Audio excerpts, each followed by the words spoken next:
वज़ीर-ए-आज़म नरेंद्र मोदी ने लखनऊ में डिफेंस एक्सपो 2020 का किया इफ्तिताह। कहा कि मेक इन इंडिया भारत को बनाएगा मजीद महफूज, दिफाई शोबे में पैदा होंगे मजीद रोजगार। वज़ीर-ए-आज़म की कंपनियों से मेक इन इंडिया को फॉर इंडिया और फॉर दी वर्ल्ड बनाने की अपील।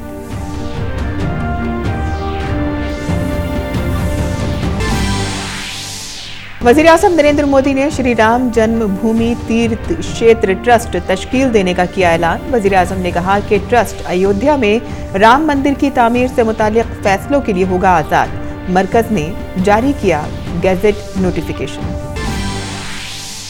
जम्मू कश्मीर के लालेपुरा में सिक्योरिटी दस्तों और दहशतगर्दों में तसादुम, 2 दहशतगर्द हलाक।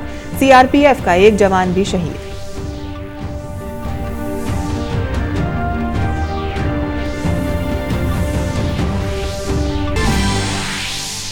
दिल्ली हाई कोर्ट ने निर्भया के मुजरिमों को अलग अलग फांसी देने की मरकज की अर्जी की मुस्तरद। तमाम मुल्जिमीन को हफ्ते भर में कानूनी मुतबादिल अपनाने का दिया हुक्म।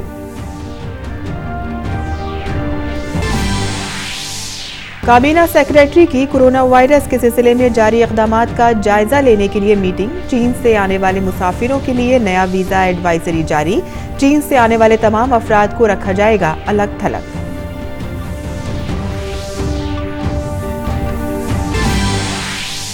और न्यूजीलैंड के खिलाफ एक रोजा सीरीज के पहले मैच में टीम इंडिया शिकस्त से 2-4। श्रेयस अय्यर की सेंचुरी के बावजूद भारत नहीं जीत सका मैच। रॉस टेलर ने स्कोर की सेंचुरी।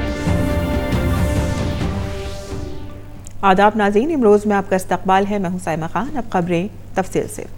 वज़ीर-ए-आज़म नरेंद्र मोदी ने आज उत्तर प्रदेश की राजधानी लखनऊ में दिफाई नुमाइश 2020 का इफ्तिताह किया। 2 साल में होने वाली दिफाई नुमाइश का ये 11वां एडिशन है। 70 से ज़ायद मुमालिक इसमें हिस्सा ले रहे हैं। ये नुमाइश सबसे बड़ी बैनुल-अक़वामी दिफाई नुमाइश के मुताबिक होगी। 5 से 9 फरवरी के दरमियान जारी रहने वाली इस नुमाइश में 1000 मुल्की और गैर मुल्की कंपनियां अपने सामान की नुमाइश कर रही हैं। इस नुमाइश का मौजू है भारत एक उभरता हुआ दिफाई मैन्युफैक्चरिंग मरकज़। 5 दिनों के दौरान मुख्तलिफ मौज़ूआत पर बातचीत होगी। नुमाइश में भारत की तरफ से DRDO देसी साख्त के फौजी निज़ाम और टेक्नोलॉजी की नुमाइश कर रहा है। DRDO तमाम टेक्निकल ग्रुप के 500 से ज़ायद मसनूआत की नुमाइश कर रहा है। इसमें अमेरिकी दिफाई कंपनी बोइंग की भी बड़ी हिस्सेदारी है। वज़ीर-ए-आज़म ने इस मौके पर डाक टिकट भी जारी किया।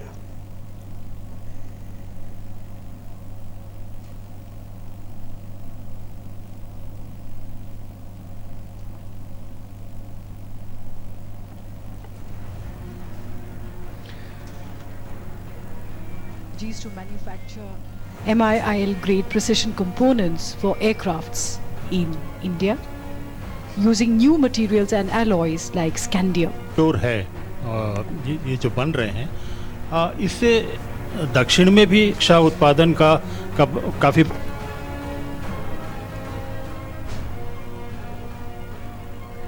इसमें रक्षा कॉरिडोर और इन तमाम चीज़ों का जिक्र और ये पर्सनलाइज्ड स्टैंप।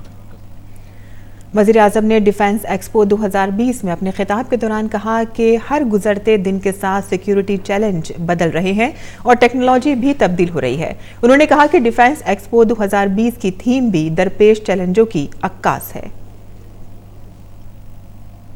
जैसे जैसे युग बदलता जा रहा है, सुरक्षा की चिंताएं और चुनौतियां और अधिक गंभीर होती जा रही है। जैसे जैसे जिंदगी टेक्नोलॉजी ड्रिवन होती जा रही है, वैसे वैसे सुरक्षा की चुनौतियां भी टेक्नोलॉजी ड्रिवन होती जा रही है। और इसलिए आज के इस डिफेंस एक्सपो की थीम भी आने वाली कल की चिंता और चुनौतियों से जुड़ी हुई है। वज़ीर-ए-आज़म नरेंद्र मोदी ने कहा कि डिफेंस एक्सपो भारत की बढ़ती हुई ताकत की मिसाल है और ये दुनिया भर में एक काबिल एतमाद शिराकतदार की शक्ल में भारत के तय मुकम्मल एतमाद को जाहिर करता है। डिफेंस मैन्युफैक्चरिंग सिर्फ सरकारी संस्थानों तक ही सीमित नहीं रहे, बल्कि इसमें निजी क्षेत्र की भी बराबर की भागीदारी हो, साझेदारी हो। पहले डिफेंस मैन्युफैक्चरिंग में प्राइवेट सेक्टर को टेस्टिंग इंफ्रास्ट्रक्चर की बहुत समस्याएं आती थी।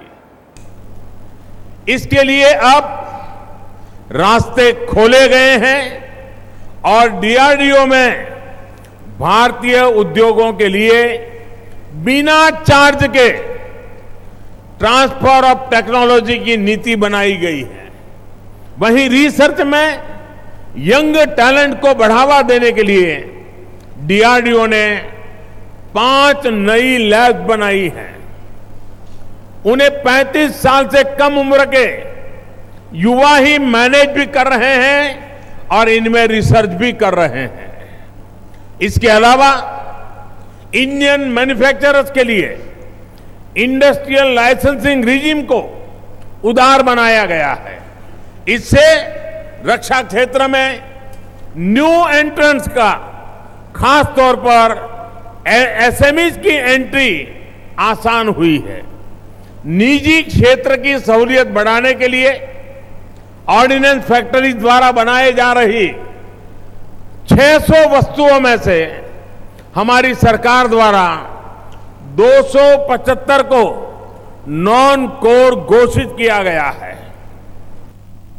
वज़ीर-ए-आज़म ने वाज़ेह तौर पर कहा कि सरकार प्राइवेट सेक्टर में डिफेंस मैन्युफैक्चरिंग को फरोग देने के लिए खुले दिल से काम कर रही है।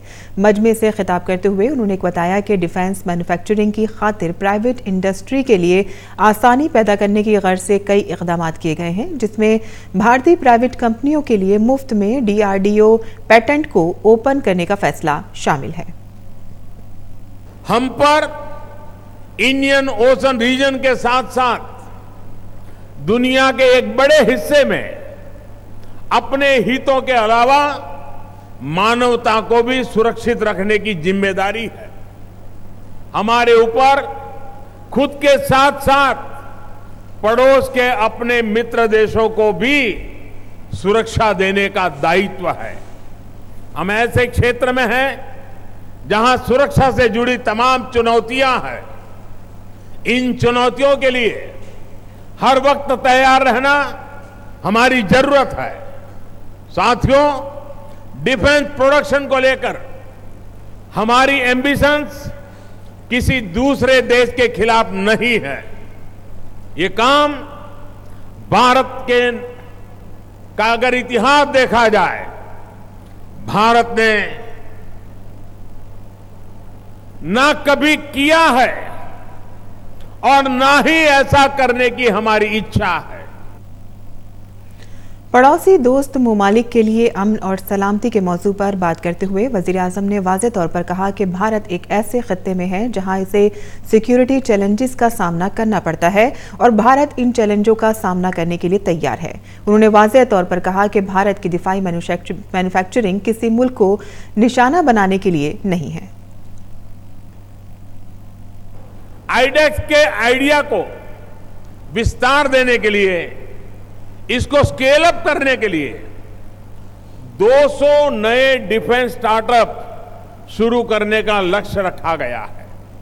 कोशिश ये है कि कम से कम 50 नई टेक्नोलॉजीज और प्रोडक्ट्स का विकास संभव हो सके।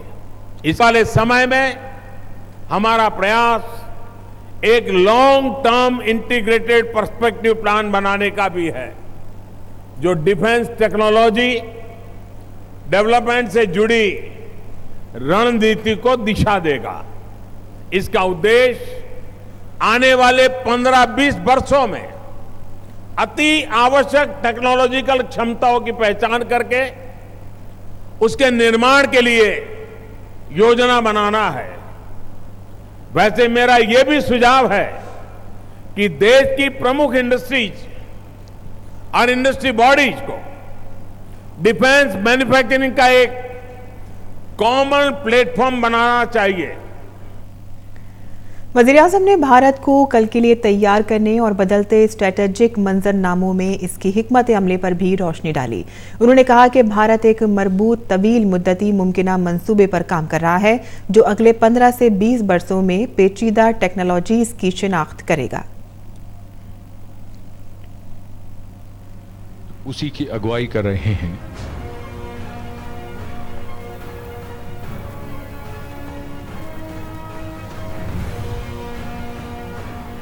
उन्होंने स्क्रीन को अपने हाथ से छुआ।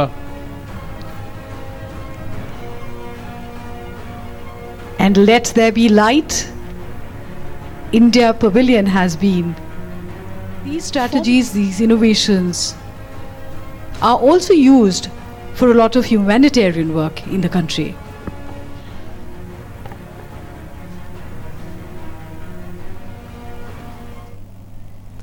वज़ीर-ए-आज़म ने मजमे से खिताब करने के बाद भारतीय पवेलियन का दौरा भी किया। उन्होंने डिजिटल स्क्रीन पर अपनी हथेली रखकर पवेलियन का बाकायदा इफ्तिताह किया। भारतीय पवेलियन में मुल्क की अहम डिफेंस मैन्युफैक्चरिंग फर्मों ने फौज, बहरिया और फिजाइया के इस्तेमाल के लिए अपनी जदीद तरीन तकनीकी इख्तरात और दीगर साजो-सामान की नुमाइश की है। यहाँ आर्टिफिशियल इंटेलिजेंस और मुस्तकबिल की जंगों में इसके मुमकिना इस्तेमाल की भी नुमाइश की गई है।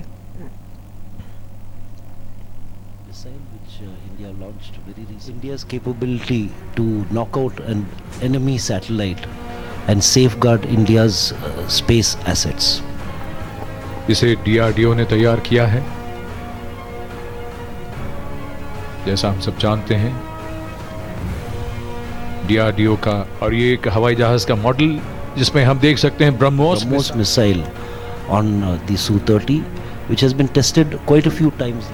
But it is a serious game, a simulation of warlike situations, and it's an integration of different kinds of it becomes something in depth with various layers, and you can practice your shooting skills without really hurting anyone. पूरी तरह training देना, ये एक आभासी दुनिया होती है जिसमें सब कुछ वैसा ही होता है जैसा वास्तव में होता है। इसी तरह प्रधानमंत्री, अब देखिए राइफल चलाने की ट्रेनिंग भी आप किसी को हार्ट किए, इस तरह से आजकल सिमुलेशन हर क्षेत्र में बहुत महत्वपूर्ण हो गया। प्रधानमंत्री स्वयं गोली चलाकर दिखा रहे हैं और ये बहुत ही रोचक दृश्य है जब प्रधानमंत्री को इस तरह के दृश्य में देखा जा सकता हो।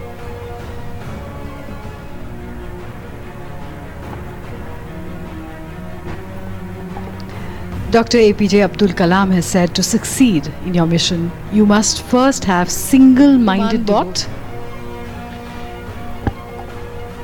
ये robot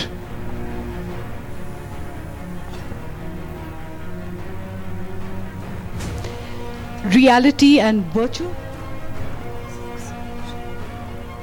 Here the Honorable Prime Minister is being given a history of aviation in India, which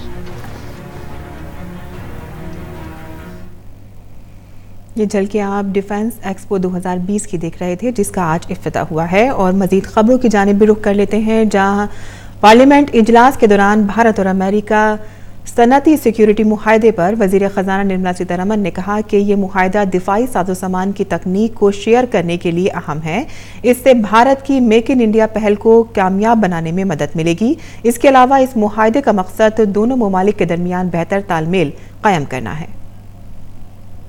Before this, in 2002, the General Security of Military Information Agreement was signed. This sharing of information is aimed at better coordination between the two countries, particularly on materials which are fairly classified in nature. And as a result, because of this, there can be a better coordination in terms of Make in India initiatives. And that is why this agreement has more relevance towards sharing of such technology, which will help India's Make in India program, particularly Prime Minister's wish, which it is to have defence becoming one of the major component of Make in India, so that India can also see export of defence equipment. वज़ीर-ए-आज़म नरेंद्र मोदी ने अयोध्या में राम मंदिर की तामीर के सिलसिले में बड़ा ऐलान किया है। वज़ीर-ए-आज़म ने लोकसभा में कहा कि हुकूमत की आज हुई मीटिंग में एक अहम फैसला किया गया है। वज़ीर-ए-आज़म ने कहा कि हुकूमत ने सुप्रीम कोर्ट के हुक्म के मुताबिक एक बड़ा मंसूबा तैयार किया है। सुप्रीम कोर्ट के हुक्म के मुताबिक एक ट्रस्ट की तश्कील दी गई है जिसका नाम श्री राम जन्मभूमि तीर्थ क्षेत्र रखा गया है। ये ट्रस्ट अयोध्या में आलीशान राम मंदिर की तामीर से मुतालिक फैसला लेने के लिए आजाद होगा।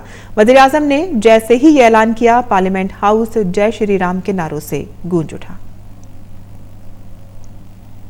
मेरी सरकार ने सुप्रीम कोर्ट के निर्देशानुसार श्री राम जन्मस्थली पर भगवान श्री राम के भव्य मंदिर के निर्माण के लिए और इससे संबंधित अन्य विषयों के लिए एक बृहद योजना तैयार की है। सुप्रीम कोर्ट के आदेशों के अनुसार एक स्वायत्त ट्रस्ट श्री राम जन्मभूमि तीर्थ क्षेत्र, ट्रस्ट का नाम होगा श्री राम जन्मभूमि तीर्थ क्षेत्र, श्री राम जन्मभूमि तीर्थ क्षेत्र का गठन करने का प्रस्ताव पारित किया गया है। ये ट्रस्ट अयोध्या में भगवान श्री राम की जन्मस्थली पर भव्य और दिव्य श्री राम मंदिर के निर्माण और उससे संबंधित विषयों पर निर्णय लेने के लिए पूर्ण रूप से स्वतंत्र होगा। माननीय सर्वोच्च अदालत के आदेश अनुसार गहन विचार विमर्श और संवाद के बाद अयोध्या में 5 एकड़ जमीन सुन्नी वक्फ बोर्ड को आवंटित करने का अनुरोध उत्तर प्रदेश सरकार से किया गया। इस पर राज्य सरकार ने भी अपनी सहमति प्रदान कर दी है। वज़ीर-ए-आज़म ने कहा कि हुकूमत ने सुप्रीम कोर्ट के हुक्म के मुताबिक श्री राम की जाए पैदाइश पर अजीमुल शान मंदिर की तामीर और इससे मुतालिक दीगर मामलात के लिए एक वसी मंसूबा तैयार किया है। पीएम ने कहा कि कानून के तहत 67.07 एकड़ जमीन ट्रस्ट को मुंतकिल की जाएगी। उन्होंने कहा कि राम लल्ला विराजमान की जमीन भी ट्रस्ट को मिलेगी। ये ट्रस्ट ही अजीम और शानदार मंदिर की तामीर पर फैसला करेगा।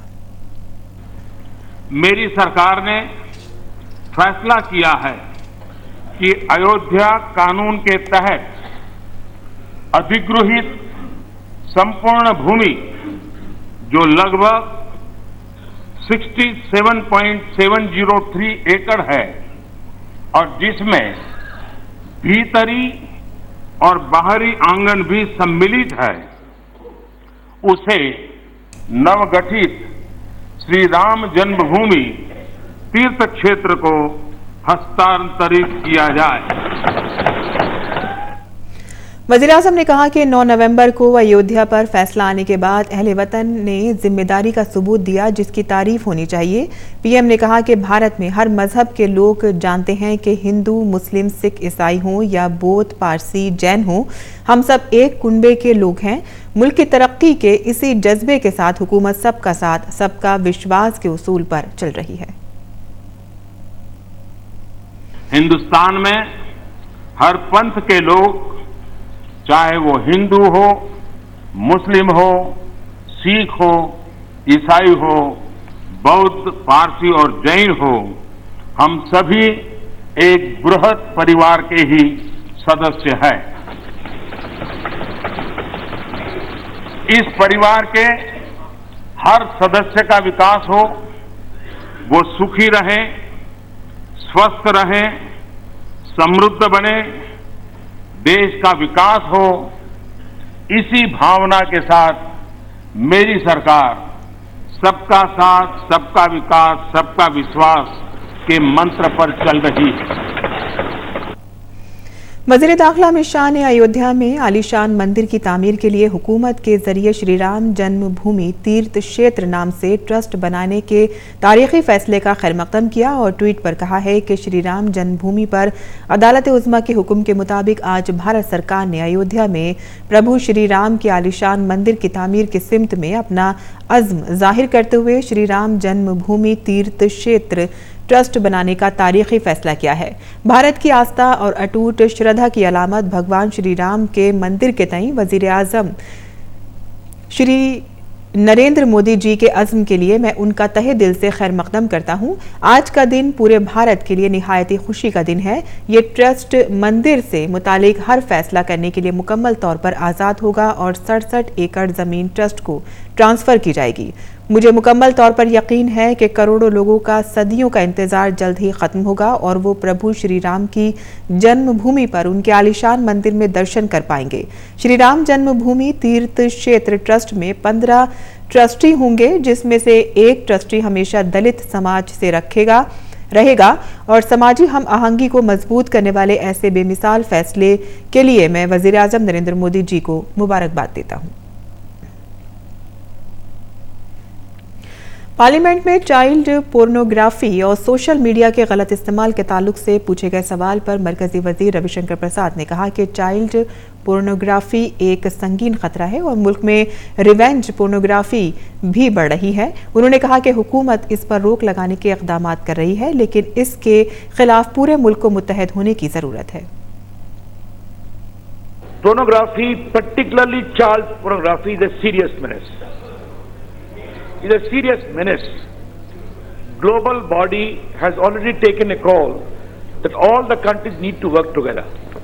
In case of child pornography and abuse of social media for its propagation, we are also taking a lots of measures. Central government, state government, Home Ministry of the Government of India and state police. That the entire country also need to understand this menace of seeking to defame a young girls. These are issues which the society, the country, the polity, the parliament has to work together. This is how we are working. मरकजी वजीर प्रकाश जावड़ेकर ने आज काबीना के बड़े फैसलों की जानकारी दी। उन्होंने कहा कि काबीना ने इत्तलाती टेक्नोलॉजी के कौमी इदारों के कवानीन से मुतालिक तरमीमी बिल 2020 को मंजूरी दे दी है। Government has also decided to have triple ITs, remaining 5 triple ITs. We have 25 triple ITs, out of which 5 are already government and 20 are in public-private partnership, out of which 15 were given status of institutes of national importance. Today remaining 5, namely Agartala, Raichur, Bhagalpur, Bhopal and Surat, have been also given the status of national importance, so they can now grant degrees and grant PhDs. Prakash Javadekar ने बताया कि काबीना ने भारत और श्रीलंका के दरमियान बैनुल-अक़वामी परवाजें शुरू करने को भी अपनी मंजूरी दी और वुहान से भारतीय शहरियों को वापस लाने के एयर इंडिया के फैसले की सताइश की। काबीना ने महाराष्ट्र में दहानू के करीब विधावन के मकाम पर एक बड़े बंदरगाह की तामीर को भी मंजूरी दे दी। वज़ीर-ए-आज़म नरेंद्र मोदी तारीखी बोडो मुआहदे के बाद आसाम के कोकराझार में 7 फरवरी को एक बड़ी रैली से खिताब करेंगे।